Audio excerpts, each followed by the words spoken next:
السلام علیکم۔ Second year آج کا ٹاپک ہمارا مامون کے عہد حکومت کا دوسرا دور ہے۔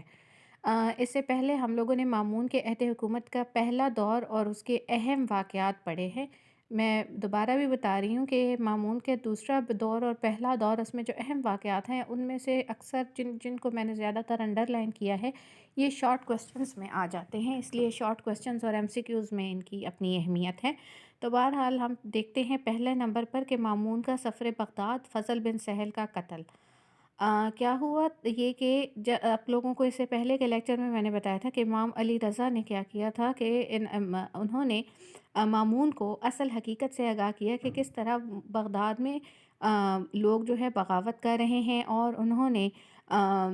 کس طرح فضل بن سہل نے صرف اپنے اقتدار کو بچانے کے لیے بہت سی خبریں مامون الرشید کو نہیں پہنچنے دیتا، اور اب جو ہے حالات بہت زیادہ بگڑتے جا رہے ہیں۔ ظاہری بات ہے امام علی رضا کی اس طرح کی جو صورتحال تھی، جب اسے مامون کے بارے میں اس کو پتہ چلا تو اس نے اس بات پر فضل بن سہل جو ہے وہ کافی غصے میں آیا، جو کہ مامون کا وزیر تھا۔ امام علی رضا تو کافی جو ہے وہ بڑے آدمی تھے، اور انہیں سزا دینے کی ہمت فضل بن سہل کی نہیں تھی، لیکن اس کے علاوہ اس کے بہت سے ساتھیوں کو اس نے مختلف قسم کی سزائیں دیں۔ اب یہ چیزیں بھی مامون کے سامنے آ رہی ہیں، لیکن مامون نے اس وقت خاموشی اختیار کی۔ البتہ یہ ہوا کہ مامون نے فوری طور پر مرو سے جو ہے بغداد کا سفر طے کرنے کا ارادہ کیا، اور رستے میں ایک جگہ پر فضل بن سہل کو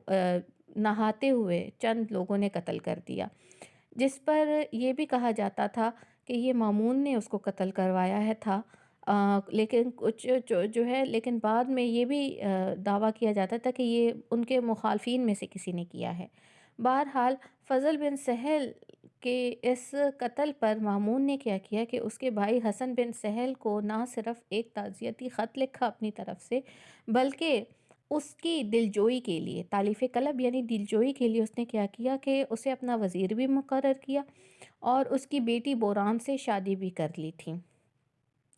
اسی سفر میں جو دوسرا اہم واقعہ ہے وہ امام علی رضا کی وفات کا ہے۔ مامون کے ساتھ تھے، اور ان کی قبر طرطوس میں تھیں، اس لیے مامون نے ہارون الرشید کی قبر طرطوس میں تھی، اس لیے مامون نے چند دن وہاں قیام کیا،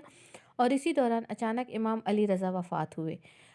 مامون کو آپ کی وفات کا بہت صدمہ ہوا، اور انہیں طرطوس میں ہی ہارون الرشید کی قبر کے ساتھ دفن کیا گیا۔ یہ شارٹ کوسچن میں آ جاتا ہے کہ جی امام علی رضا کی قبر کہاں پر ہے، انہیں کہاں دفن کیا گیا، وغیرہ وغیرہ۔ اچھا، اس کے علاوہ مامون کی جو ہے مرو پہنچنے کی سے روانگی کی خبر سنتے ہی ابراہیم بن مہدی کے ساتھی ان کا ساتھ چھوڑ گئے۔ یہ آپ لوگوں کو یاد ہوگا کہ میں نے آپ کو بتایا تھا کہ ابراہیم بن مہدی جو تھا اس نے بغاوت کر دی تھی بغداد میں، اور بہت سے لوگ بغداد میں اس کے ساتھ مل بھی گئے تھے، لیکن جب مامون کو پتہ چلا تو اس نے بغداد کا سفر طے کیا، اور اس کے بغداد پہنچنے کی خبر سن کر جو لوگ ساتھی تھے وہ بھی اس کا ساتھ چھوڑ گئے، اور لوگوں نے بھی فوری طور پر جو ان کی بیعت کی تھی وہ فوری طور پر ختم کر دی تھی۔ ابراہیم بن مہدی کو جب ان حالات کا اندازہ ہوا تو وہ وہیں سے بھاگ گیا یا چھپ گیا، اور حسن بن سہل جو فضل بن سہل کا بھائی تھا اور اس کا سسر بھی ہے، ٹھیک ہے، حسن بن سہل، یہ میں نے آپ لوگوں کو یہاں پر دکھایا تھا کہ حسن بن سہل کو جو ہے یہ آپ نے دیکھا ہے کہ جو اس کا سسر بھی تھا، کیونکہ اس کی بیٹی سے اس کی شادی ہوئی تھی، تو یہ جو تھا اس کو نہ صرف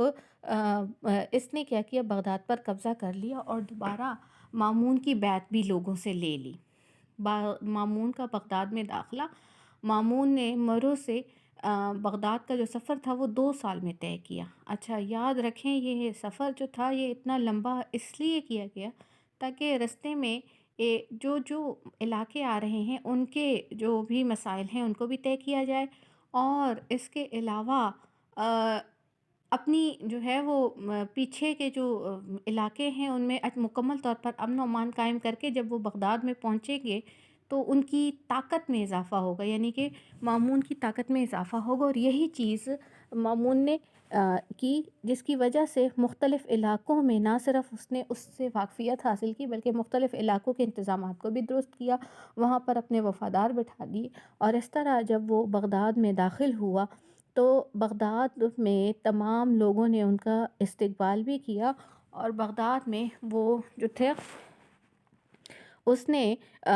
مختلف جو ہے وہ دربار جب اس کا لگا تو مختلف وزراء نے باقاعدہ حاضری بھی دی، ان کا پرجوش استقبال بھی کیا گیا۔ مامون کے عہد حکومت کا دوسرا دور، ظاہری بات ہے بغداد آمد پر ان کے عہد حکومت کا دوسرا دور سٹارٹ ہوتا ہے، جس میں اہم واقعات میں سب سے پہلا ہے الویوں کی مراعات کا خاتمہ۔ آپ لوگوں کو یہ یاد ہوگا کہ بغداد میں مامون کی آمد سے پہلے بغاوت ہوئی تھی، جو ابراہیم بن مہدی کی وجہ سے ہوئی تھی۔ اصل میں یہ الوی تھے، تو ظاہری بات ہے کہ مامون الرشید تو الویوں کو بہت قدر و نگاہ سے کی نظر سے دیکھتا تھا، حتیٰ کہ ابراہیم امام علی رضا کو انہوں نے اپنا جانشین بھی مقرر کیا تھا۔ وہ تو ان کی اچانک وفات پر کی وجہ سے ان کی جانشینی جو تھی وہ ختم ہو گئی، ورنہ تو انہوں نے تو اپنے بعد ان کو ولی عہد تک مقرر کر رکھا تھا۔ تو اس وجہ سے مامون اہل بیت کو انتہائی قدر و منزلت کی نگاہ سے دیکھتا تھا، لیکن بغداد میں داخلے کے بعد جب الویوں نے اپنی مخالفت کو جاری رکھا تو مامون الرشید نے الویوں کی تمام مراعات کے خاتمے کا اعلان کر دیا۔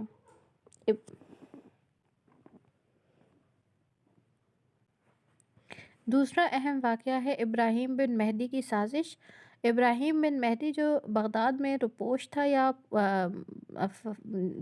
چھپا ہوا تھا، اس کے حامیوں نے ایک دفعہ پھر سازش کی۔ مامون کو بروقت اس کا علم ہو گیا، انہوں نے اس سازش کے تمام جو لوگ اس میں شامل تھے ان سب کو گرفتار کر لیا اور بعد میں اصل مجرموں کو سزائیں دیں۔ البتہ ابراہیم بن مہدی کی جان بخشی کر دی گئی۔ بابک خرمی کا فتنہ۔ اچھا، بابک خرمی جو ہے یہ ایک امپورٹنٹ ٹاپک ہے، کیونکہ اس پر شارٹ کوسچنز ایم سی کیو سارا کچھ آ جاتا ہے۔ بابک خرمی کیا ہے؟ مامون الرشید کے عہد حکومت میں جاویدان نام کے ایک شخص نے کیا کیا، مزدکی عقائد کو ازسر نو زندہ کیا۔ مزدکی عقائد کیا ہیں؟ مزدکی عقائد جو ہے یہ اصل میں ان کی بنیاد اشمالیت پر تھی۔ آج کل کے دور میں ہم اس کو سوشلزم کہتے ہیں، اور یہ بات میں آپ کو کلاس میں پہلے بھی بتا چکی ہوں کہ سوشلزم ایک ایسے نظام حکومت کو کہتے ہیں جس میں گورنمنٹ کا ہوتا ہے، سب کچھ جو بھی ہوتا ہے وہ گورنمنٹ کا ہوتا ہے۔ اور جدید دور میں یہ جو نظام ہے یہ رشیا میں اور کسی حد تک چائنا میں بھی ہے، لیکن چائنا میں اس کا سوشلزم جو ہے وہ ذرا آپ اس کو کہہ لیں کہ نرم طریقے سے ہے، لیکن رشیا میں یہ بہت سخت اس میں ہے، یعنی کہ گورنمنٹ کے اسکولز بھی ہیں، گورنمنٹ کے کالجز بھی ہیں، گورنمنٹ کے دکانیں ہیں، گورنمنٹ کے گھر ہیں، اور آپ لوگوں کو صرف پے ملتی ہے منتھلی، اور آپ جو بھی کام کرتے ہو آپ کا جو ہے اس میں مطلب آپ کو اس کے حساب سے پے بھی ملتی ہے، کبھی کبھی تو مطلب پے بھی نہیں ملتی، جیسے چائنا میں کسی زمانے میں تھا، آج کل تو پھر بھی پیسے چلتے ہیں، کسی زمانے میں تھا وہ لوگ پیسے نہیں دیتے تھے بلکہ ایک کارڈ دے دیتے تھے جس پر لکھا ہوتا تھا کہ آپ اس لیول تک کی سہولتیں حاصل کر سکتے ہیں۔ تو بہرحال مطلب سوشلزم اس کو کہتے ہیں کہ جس میں ہر چیز گورنمنٹ کی ہے، آپ کی پرائیویٹ کوئی پراپرٹی نہیں ہے، آپ اپنی ذاتی جائیداد نہیں بنا سکتے، ذاتی گھر نہیں بنا سکتے وغیرہ وغیرہ۔ تو اجتماعیت جو ہے یعنی کہ سب کچھ گورنمنٹ کا ہے، اور سب کچھ ہر ایک کا مشترک ہے، لیکن اس میں بھی سوشلزم کی بگڑی ہوئی شکل یہاں پر کہا جاتا ہے۔ انتہائی بگڑی ہوئی شکل کے مطابق زر اور زمین تو سب کی جو ہے مشترک ہے، یعنی کہ کوئی اپنی پرائیویٹ پراپرٹی نہیں رکھ سکتا، پرائیویٹ چیزیں نہیں لے سکتا، لیکن زن بہرحال یعنی کہ خاتون یعنی کہ اپنے ایک فیملی سسٹم بہرحال اجتماعیت یا سوشلزم میں بھی ہے، لیکن جو مزدکی قوانین تھے یا مزدک کے جو اصول تھے اس میں فیملی سسٹم نہیں تھا۔ بہرحال ان کے جو نظریات تھے ان میں ایک اور اضافہ تھا، تناسخ کا مسئلہ۔ تناسخ کا مسئلے کا مطلب ہے روح کا ایک جسم کے بعد دوسرے جسم میں آنا، یعنی کہ آپ اس کو کہہ لیں بار بار جنم لینا۔ اب اس طرح کے جو تھے، جو ان کے ماننے والے تھے خراسانی، ان کے سامنے بابک خرمی نامی ایک شخص نے دعویٰ کیا تھا کہ جاویدان جو کہ اصل میں اس جو ہے نظریے کا اصل مالک تھا یا اصل اس کا ایجاد کرتا تھا، اس کی روح جو ہے وہ اس میں آ چکی ہے یا حلول کر چکی ہے۔ ان لوگوں نے کیا کیا کہ ملک کا امن و امان تباہ کر دیا، راہ چلتے لوگوں کو اور قافلوں کو لوٹنا ان کا معمول بن گیا۔ کیوں؟ کس بات پر یہ لوٹتے تھے کہ جی سب کچھ عوام کا جو بھی کچھ ہے وہ سب کا ہے، مشترکہ ہے، اس لیے وہ اس پر ہمارا حق ہے۔ یہ اس کے علاوہ اسلامی شہروں کی تجارتی شاہراہیں ہر طرح سے ان میں جو ہے وہ قتل و غارت اور ہر طرح کے جو ہے واقعات ان کا معمول بن گئے تھے۔ مامون نے اپنے دور حکومت میں اس مسئلے مسائل کو دبانے کی کوشش کی، ختم کرنے کی کوشش کی، اس کے لیے جن جن لوگوں کو بھیجا گیا ان میں عیسیٰ بن محمد اور محمد بن حمید کے نام ہیں، لیکن وہ دونوں ناکام رہے۔ البتہ یہ فتنہ مکمل طور پر مامون الرشید کے بعد جو عباسی خلیفہ بنا معتصم، اس کے زمانے میں اس کے ترک سردار افشین حیدر کے ہاتھوں ختم ہوا۔ ایک اور جو کہ مامون الرشید کے دور کا اہم واقعہ ہے وہ ہے فتنہ زد۔ فتنہ زد کیا ہے؟ یہ اصل میں مامون اور امین کی خانہ جنگی سے فائدہ اٹھاتے ہوئے خلیج فارس میں آباد نو مسلم فوجیوں کے ہیں، جن کی تعداد کئی ہزار تھی، بغاوت کر دی۔ یہ لوگ زد کہلاتے تھے، ٹھیک ہے۔ عیسیٰ بن زید کو ان کی سرکوبی یا ان کو ختم کرنے کے، ان کا خاتمہ کرنے کے لیے بھیجا، لیکن یہ فتنہ بھی مکمل طور پر معتصم جو کہ مامون الرشید کا بھائی بھی ہے اور مامون الرشید کے بعد جو آگے جو خلیفہ بنا عباسی خلافت جن کے ہاتھوں آئی وہ معتصم ہی ہیں، ان کے دور میں یہ ختم ہوا۔ تو یہ آج کے ہمارے جو ہیں امپورٹنٹ ترین جو ٹاپکس ہیں وہ یہ تھے، جو کہ شارٹ کویسچنز کے طور پر آ جاتے ہیں، ٹھیک ہے۔ ہمارا لیکچر آج کا یہیں تک ختم ہوتا ہے۔ جزاک اللہ۔